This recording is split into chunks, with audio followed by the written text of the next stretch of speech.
Bona nit. Avui a l'Ofici de Viure, la clau mestra, amb el coach i escriptor Raimon Samsó, amb el coach Mica Debart, que és el primer coach especialitzat en el secret, en la llei de l'atracció a Catalunya, i també en parlarem amb Marta Teixidor, directora de The Secret, la revista. Sobre la repetició en parlarà Joy Dispenza, Marta Teixidor, a qui vostès han convidat d'aquí unes setmanes, perquè precisament ell explica com, gràcies a la repetició, creem xarxes neuronals noves, rutes neuronals noves, gràcies, bàsicament, a la repetició i a la visualització i a la imaginació. I tant. De fet, en Joe Dispenza és un mestre amb la matèria pel fet de que ell va patir un accident i va quedar molt malmès, on els metges havien de fer una operació molt delicada i creien que ell no podria tornar a caminar. Ell va començar a caminar amb el poder mental que hi va posar en aquella situació i va aprendre moltíssim de l'experiència pròpia. En Jou, quan es va recuperar, que ell és doctor en quiropràctica, va començar a investigar moltíssim, també és bioquímic, amb tot el que era el desenvolupament del cervell i l'ús que havíem de fer d'ell.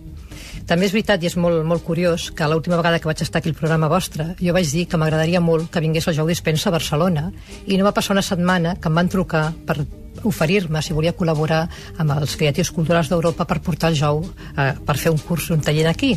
Jo en aquell moment vaig pensar que ells havien escoltat el programa i van pensar, fixa't, la Marta de The Secret li fa il·lusió, truquem-la i no, aquell dia no estaven escoltant el programa.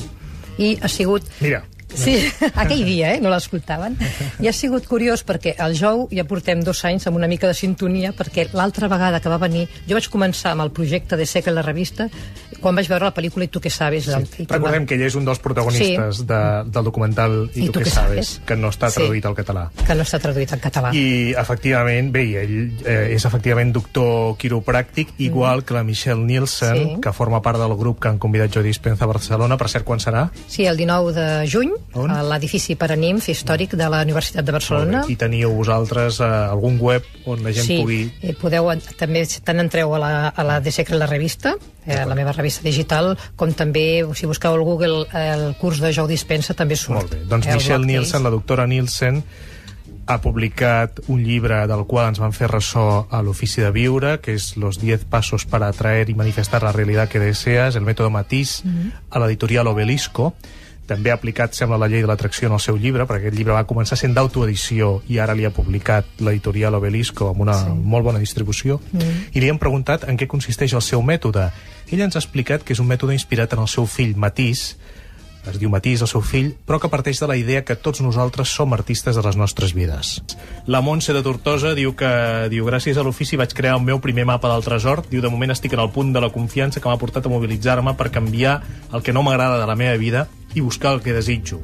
Si finalment esdevé al final feliç o no, bé dir que encara és un dubte, no? Però que diu que aquest mapa l'ajuda a mantenir aquesta actitud i no oblidar el que vol de veritat. Marta, què en pensa? Sí, molt bé.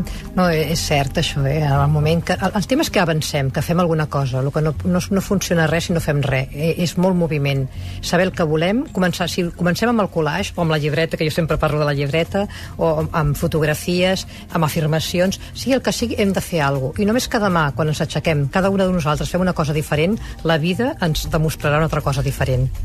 Recordo que en Raimon Samsó tenia una carpeta, no em sembla, on guardava les imatges. La tinc. Encara les continua guardant? Sí, d'aquestes de plàstic enfundables, perquè per tal de poder anar canviant el que hi poso, no? I, bueno, doncs, Déu-n'hi-do les coses que he anat manifestant fent retalls de revistes i de fotos. Jo vaig posant fet. M'agrada molt veure, ho vaig guardant també, i una vegada ja ho he aconseguit, poso fet. Jo, per exemple, si volgués tenir cabell, podria posar-ho també en el...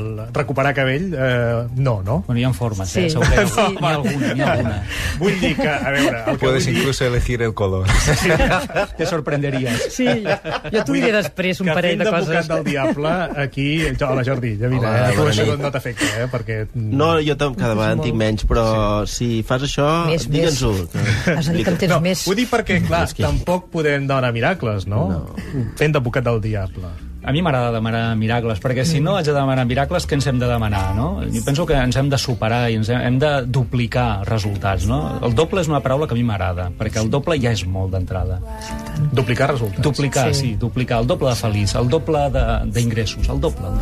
Molt bé. A veure, però tu, Raimon, amb en Gaspar el veus ara amb una forra de cabells, però amb palambrera, oi que no? Jo crec que d'aquí 6 mesos... La seva imatge és aquesta. Sincerament, amb ell no li preocupa gens aquest tema. No preocupa gens, per això... Si li hagués preocupat, jo t'asseguro que hauria fet quelcom.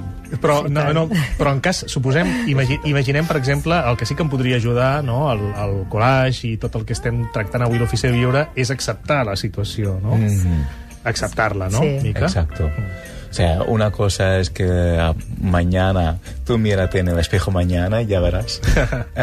Pero una cosa es el objetivo exterior, como puede ser el coche o el caballo quizás también. Pero otra cosa es la fuente de felicidad. Y hay que distinguir muy bien lo que es un objetivo exterior y lo que es lo que te da felicidad. Y todo lo que pones como objetivo exterior, en el fondo lo que estás buscando con ello es una emoción. Piensas que con ello, con este objetivo en tu vida, con todo el pelo del mundo, serás más feliz. Pero cuando aprendes, y esto tú lo dominas sin duda ninguna, que lo puedes disfrutar de ello, pero no es la fuente de tu felicidad, vas bien. Y que lo que dices de milagro, para mí, que vas creciendo como persona, consiguiendo el objetivo o no, pero vas creciendo como persona, vas siendo una persona más feliz, estàs haciendo un milagro. Recordo que en Mica de Bar, com ens ha explicat a l'Ofici de Viure, treballava per multinacionals, era directiu de grans empreses, fins que va canviar radicalment de vida i va dedicar-se a ajudar la gent a aconseguir els seus propòsits. Sí. I continua anant tot bé? Està content? Sí, la inmensa mayoría sí. De hecho, cada vez más tengo mails de gente que está cambiando sus vidas o que ven efectos o hablan de milagros. Para mí ya no es tan milagro. Para mí es bastante lógico. Mica de Bar, doncs moltes gràcies per haver tornat a l'Ofici de Viure. Marta Teixidor, moltes gràcies per haver vingut a l'Ofici de Viure. Que vagi molt bé aquest taller amb Joy Dispenza i Michelle Nielsen el proper mes. Moltes gràcies.